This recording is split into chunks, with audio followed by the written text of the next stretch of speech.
Mi esposo, un magnate teatral de España, detuvo mi actuación en solitario justo en medio del escenario del Teatro Real. Rompió las cuerdas de mi guitarra y me arrojó a la cara un puñado de monedas de cobre, gritando ante toda la sala que yo era solo una mendiga callejera a la que él enseñó a caminar sobre el parquet.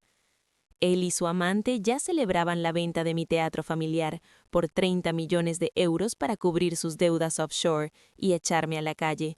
No sabían, yo soy la propietaria anónima del propio edificio del teatro y de toda la tierra bajo su red de establecimientos. Mientras él se inclinaba ante el público, disfrutando de mi humillación, yo, con un solo clic, apagué su vida, mostrando en todas las pantallas del país los documentos de su desalojo. Nunca humilles a quien posee el escenario en el que interpretas tu falso papel.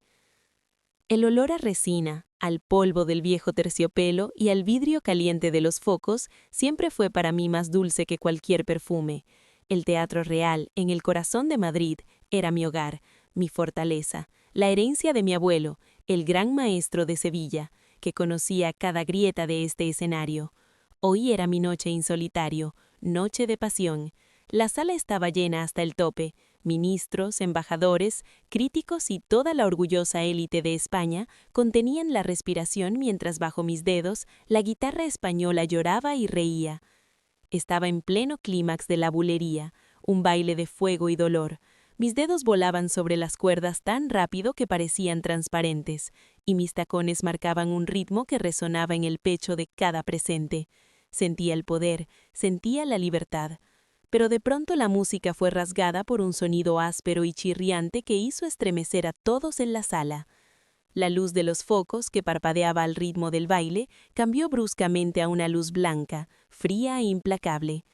Al escenario, como si fuera el dueño del universo, salió mi esposo, Ricardo de la Cruz. Su smoking le quedaba perfecto, pero su mirada estaba llena de veneno. Detrás de él, sonriendo con burla y arreglándose el cabello, venía su nueva prima, Inesa. En su cuello vi el collar de mi madre que Ricardo había prometido llevar a limpiar hacía un mes. «Basta de esta afición campesina. Aquí no necesitamos el polvo de Andalucía», rugió Ricardo al micrófono. Su voz, amplificada por los potentes altavoces, golpeó los oídos del público haciéndolos estremecerse. «No te cansas de fingir que eres una gran artista, Carmen. Sigues siendo la misma niña sucia de la calle con una guitarra. Tu supuesto talento no es más que una ilusión cara que yo compré y mantuve durante años para mi propio entretenimiento». Me quedé inmóvil, respirando con dificultad, sintiendo cómo el sudor corría por mi espalda. La guitarra en mis manos parecía pesada como una piedra. «Ricardo, ¿qué estás haciendo?». Mi voz temblaba de dolor. «Mira al público. Están esperando el final».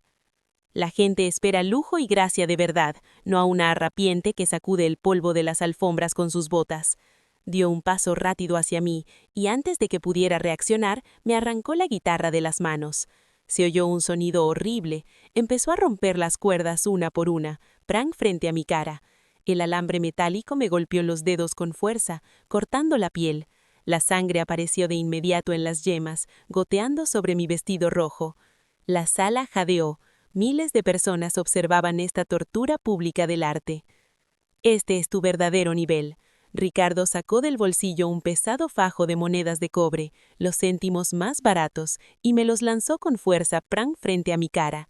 Con un tintineo humillante se esparcieron por todo el escenario y algunas me golpearon dolorosamente en la frente. «Recoge tus monedas, mendiga, y lárgate de mi teatro. Acabo de firmar el contrato final para vender este edificio y convertirlo en un centro comercial. Necesito dinero real para proyectos en los Emiratos Árabes y no tus bailes sobre ruinas. Mañana vendrán las excavadoras y tú volverás al agujero del que una vez te saqué por diversión».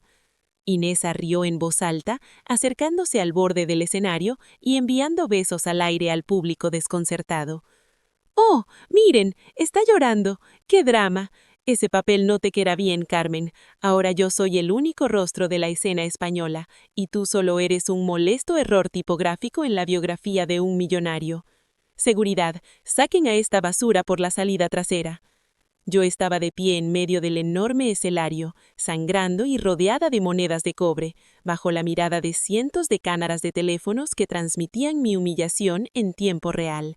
Pero en ese momento, algo dentro de mí no solo se rompió, se convirtió en acero.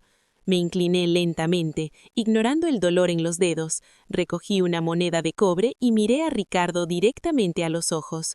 En mi mirada no había trizas, solo un cálculo frío. ¿Dijiste que vendiste este teatro, Ricardo? Mi voz, gracias al micrófono oculto en mi corsé, resonó por toda la sala más baja de lo habitual, pero mucho más aterradora. ¿Y que eres el dueño de mi destino? Ricardo se echó a reír, abriendo los brazos para hacer una reverencia ante el público. 30 millones de euros de adelanto ya están en mi cuenta, Carmen. Ese es el precio de tu exilio. Lamento decepcionarte ante una audiencia tan distinguida. Saqué de debajo del corsé de mi vestido un pequeño control electrónico.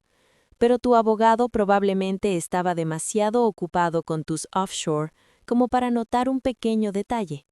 La familia de la Cruz solo posee los derechos de producción teatral, pero el edificio del Teatro Real, cada ladrillo y toda la tierra bajo tu red de teatros en Barcelona y Sevilla pertenecen al fondo anónimo Hija del Sol.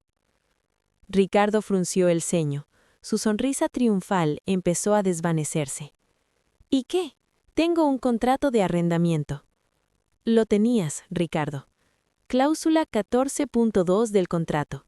La humillación pública de la dignidad del propietario de la tierra anula todos los derechos de arrendamiento de inmediato y sin devolución. Ahora mismo, voy a apagar tu ilusión. Presioné el gran botón rojo del control. En ese mismo instante, todas las luces del enorme teatro se apagaron. La sala quedó sumida en una oscuridad absoluta durante 2 segundos, y luego en las pantallas gigantes a mi espalda, donde normalmente se proyectaban los decorados, aparecieron documentos legales con sellos del Tribunal Supremo. En enormes letras rojas se leía: Notificación de desalojo inmediato. Propietaria del terreno, Carmen Alba. Arrendatario, Ricardo de la Cruz. En bancarrota y criminal. La transmisión en directo por la televisión nacional no se interrumpió. Toda España vio en tiempo real cómo Ricardo, congelado en una absurda reverencia, contemplaba la orden de su propia destrucción. Este es el final de tu teatro en ruinas, Ricardo. Dejé caer una moneda de cobre a sus pies. Recoge tus céntimos tú mismo. Tu tiempo en mi escenario ha terminado. Detrás del escenario reinaba un caos que recordaba la evacuación de un barco que se hunde. El público comenzó a silbar y a gritar maldiciones, exigiendo explicaciones, pero el equipo técnico, iluminadores, sonidistas, tramoyistas, solo se encogía los hombros. Todos los paneles de control estaban bloqueados con mi código biométrico personal. Caminé tranquilamente por el largo pasillo hacia mi camerino, ignorando la sangre en mis dedos, sintiendo cómo mis tacones marcaban un ritmo firme y victorioso sobre el viejo parquet. «¡Carmen, detente! ¡Maldita! ¡Te destruiré!». El rugido de Ricardo resonó bajo los altos techos del pasillo como el ladrido de un perro rabioso. Me alcanzó justo frente a la puerta, jadeando. Su rostro estaba hinchado de furia y vergüenza. A su lado, tropezando sobre unos tacones demasiado altos, corría Inesa. Ya se había puesto sobre los hombros mi exclusiva capa de vinor que había encargado en Madrid hacía un mes. «¿Quién te crees que eres? ¿Qué pantallas? ¿Qué fondo? Este es mi negocio». Levantó la mano para agarrarme bruscamente del hombro, pero Antonio, el jefe de mi seguridad, que oficialmente había servido a Ricardo durante los últimos 5 años, se interpuso de inmediato en su camino. «Quite las manos de la señora Alba», dijo Antonio con frialdad, sin siquiera alzar una ceja. Su mano se puso sobre la radio y su mirada era tan afilada como la hoja de una navaja. Ricardo se quedó paralizado, parpadeando de sorpresa. «Antonio, ¿te has vuelto loco? Echa a esta mujer del teatro inmediatamente. Te pago 3 veces más que a cualquier guardia en España». Se equivoca, señor de la Cruz. Antonio esbozó una leve sonrisa, casi despreciativa. Usted no me ha pagado ni a mí ni a mis hombres durante 4 meses, alimentándonos con cuentos sobre retrasos en transferencias desde cuentas suizas. Todo este tiempo, nuestros salarios, seguros e incluso el combustible para los coches los ha pagado la señora Carmen a través de su fondo. Nosotros trabajamos para la verdadera propietaria del edificio, no para una marioneta teatral con un smoking roto. Ricardo apartó a Antonio y prácticamente irrumpió en mi camerino, lanzándose hacia la enorme caja fuerte emputrada en la pared. Frenético, empezó a girar el dial, susurrando los números del código. Aquí tengo efectivo, 15 millones para sobornar funcionarios en el caso de los offshore. Ahora mismo llamaré a mi policía privada y demostraré que tus documentos son un Photoshop barato. Gritó un triunfante «¡Sí!» cuando la pesada puerta se abrió con un clic característico, pero al instante siguiente emitió un sonido parecido al jadeo de alguien que se ahoga. La caja fuerte estaba completamente, estérilmente vacía. En el estante superior solo había una pequeña nota con mi marca distintiva, una rosa roja seca. El dinero se destinó a pagar las deudas con todo el personal técnico de tus teatros, Ricardo. Entré lentamente en la habitación, me quité la flor del cabello y me senté en el sillón, cruzando las piernas. Estabas tan ocupado comprando diamantes y villas en Ibiza para Inesa que olvidaste pagar la electricidad, el agua y el alquiler del terreno. Como soy la propietaria legal del edificio, no podía permitir que por tu impotencia financiera apagaran las luces de mi teatro. Simplemente realicé una compensación forzada a través de los agentes judiciales. Tu firma en el poder notarial que me diste en nuestro primer aniversario de boda resultó muy oportuna. Inesa, que hasta ese momento había permanecido en silencio, de pronto se abalanzó sobre mí, intentando arrancarme el colgante de oro del cuello. «No tienes derecho. Esto es un robo. Ricardo, haz algo. Nos está robando», chillaba. Con calma, en un solo movimiento, le sujeté la muñeca y apreté con tal fuerza que soltó un grito, dejando caer el colgante. «A propósito de la capa, Inesa, y del collar de mi madre que llevas puesto», asentí hacia su cuello, «valen más que toda tu futura carrera en bares baratos. Como Ricardo ya no puede pagar tu estancia en la alta sociedad, considero estos objetos parte de la compensación por daño moral. Quítatelos. Ahora». Miré a Antonio y él dio un paso al frente. Inesa, temblando de rabia y vergüenza, empezó a desabrocharse apresuradamente el colgante y lo arrojó sobre mis rodillas. La capa cayó al suelo como la piel de un animal muerto. La puerta del camerino se abrió sin llamar, y entraron 3 oficiales de la policía financiera acompañados por mis abogados. «Señor de la Cruz», dijo el oficial principal, «hemos recibido una denuncia por apropiación indebida de activos de un fondo artístico, evasión fiscal masiva e intento de venta ilegal de un bien del patrimonio nacional. Tenemos una orden para sellar todas sus oficinas y realizar un registro personal». Ricardo los miraba como una rata acorralada atrapada en un frasco de vidrio. Su mundo perfectamente construido de mentiras se desmoronaba más rápido que la pólvora de escenario al consumirse. «Esto no ha terminado, Carmen», gritó mientras los oficiales lo sujetaban por los brazos. Su voz se quebraba en falsete. «Encontraré una manera. Tengo gente en el ministerio. Te haré polvo».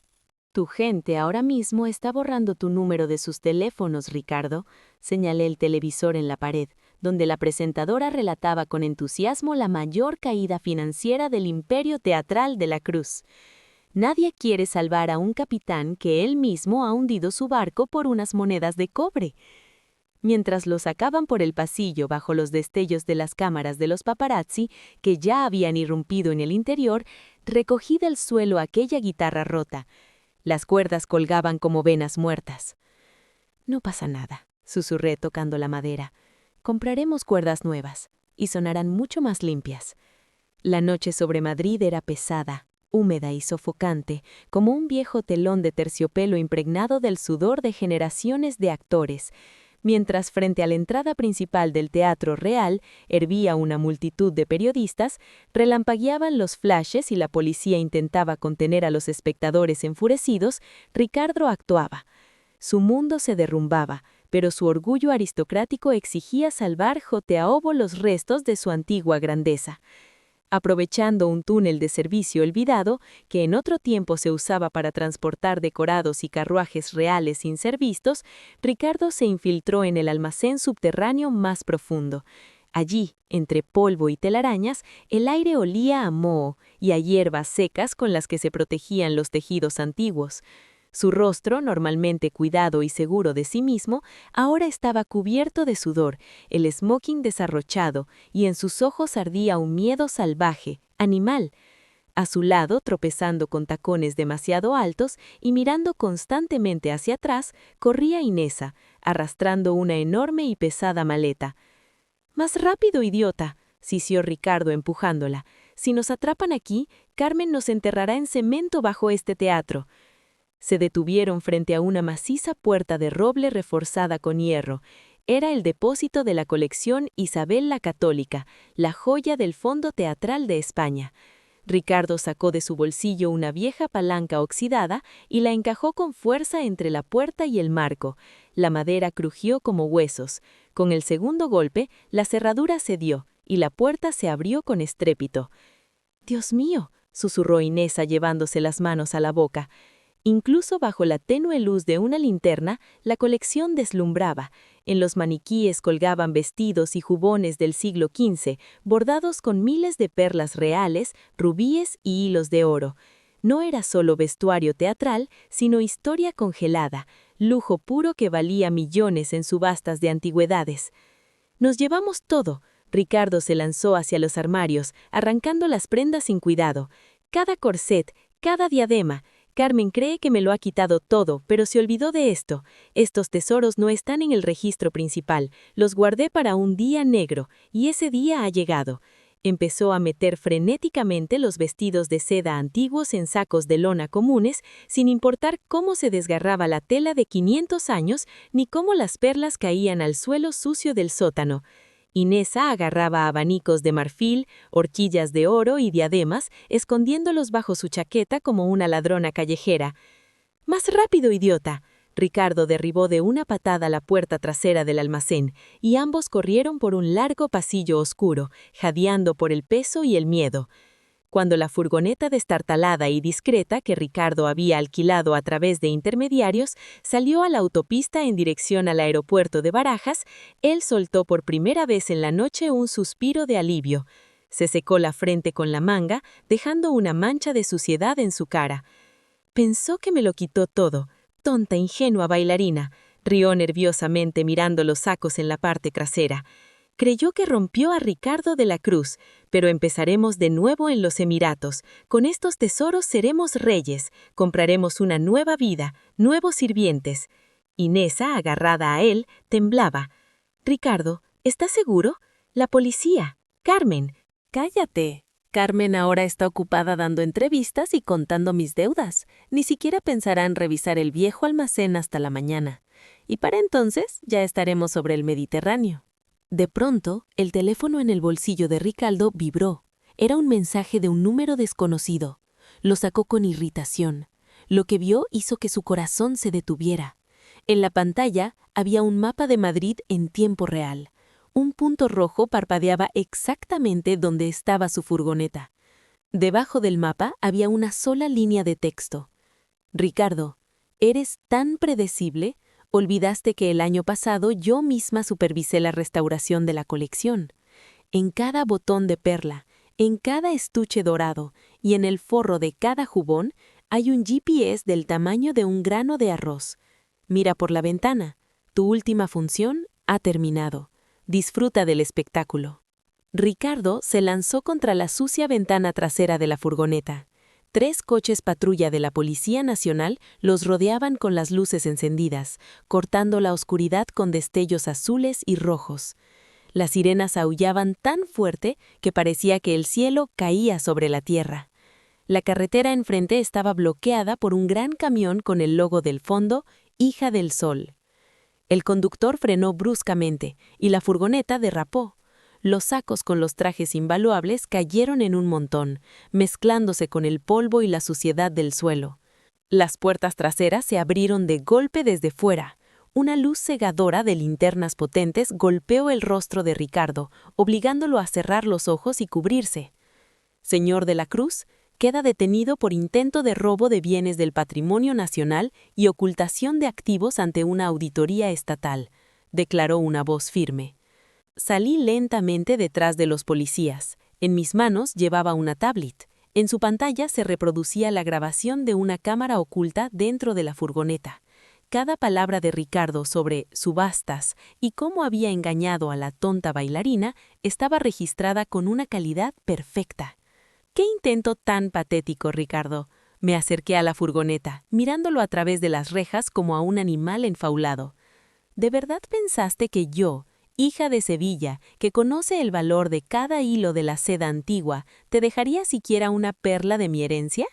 Estos trajes pertenecen al pueblo de España, no a tu cartera manchada de deudas. Inesa, comprendiendo que el cuento había terminado, empezó a gritar histéricamente. Sacaba diademas y broches antiguos de debajo de su chaqueta y los lanzaba al barro al borde de la carretera. «Todo fue él, me obligó, yo no sabía nada, no me arresten». «Cállate, Inesa». La miré con profundo desprecio. «Tu brillante carrera terminó hoy bajo una lluvia de cobre. Será mejor que pienses cómo vas a bailar en el patio de la prisión». Los policías sacaron bruscamente a Ricardo de la furgoneta.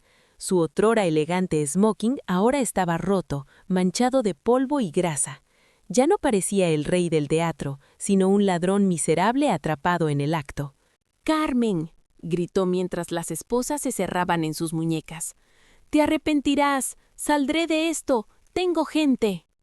«Tu gente está borrando tu número de sus contactos en este mismo momento, Ricardo». Le mostré una carta oficial en la pantalla de la tablet, porque les convencí de que representar a un ladrón de patrimonio cultural es el fin de su reputación. No tienes dinero ni para el anticipo de un abogado. Todas tus cuentas han pasado bajo control del Estado. A partir de ahora, tu único abogado eres tú mismo. Veremos qué espectáculo das en el tribunal sin guión ni aplausos. Me di la vuelta y caminé hacia mi coche. El cielo nocturno sobre Madrid empezaba a aclararse. El primer rayo del sol de la mañana cayó sobre el edificio del Teatro Real. Ahora era verdaderamente un teatro libre, un teatro donde ya no había lugar para falsos reyes. Pasaron 6 meses. En el lugar del lujoso despacho de Ricardo, ahora reinaban la luz y los espejos. Abría allí la Academia de Flamenco Libre. Cada metro de tierra que él quiso vender ahora pertenecía al arte. En mis manos sostenía un montón de sobres grises de la prisión. Ricardo suplicaba dinero y perdón, recordando a sus amigos traidores y sus fracasos offshore. Fui a verlo solo una vez, para cerrar esa puerta para siempre. Ricardo se apoyó contra el grueso vidrio, demacrado y destruido. Su antigua grandeza se había convertido en un temblor miserable de las manos. «Carmen, sálvame, te daré los papeles de la finca en Granada». «Ya lo has dado todo, Ricardo». Lo miré sin compasión. «Compré tu finca en una subasta por tus propias deudas hace 3 meses. Y tu hijo, desde hoy, lleva oficialmente el apellido Alba. Borré de la cruz de la historia tan fácilmente como tú intentaste borrarme del escenario». «No tienes derecho, es mi linaje», gritó, golpeando el vidrio con el puño. «Tu linaje terminó con tu avaricia. Tu hijo solo sabrá de ti que fuiste un ejemplo de la caída de la soberbia. Para Madrid ya no existes, eres un espacio vacío en el programa». Colgué el auricular, ignorando sus maldiciones. Los guardias lo arrastraron de vuelta a su celda, el antiguo rey que se quedó sin reino y sin nombre.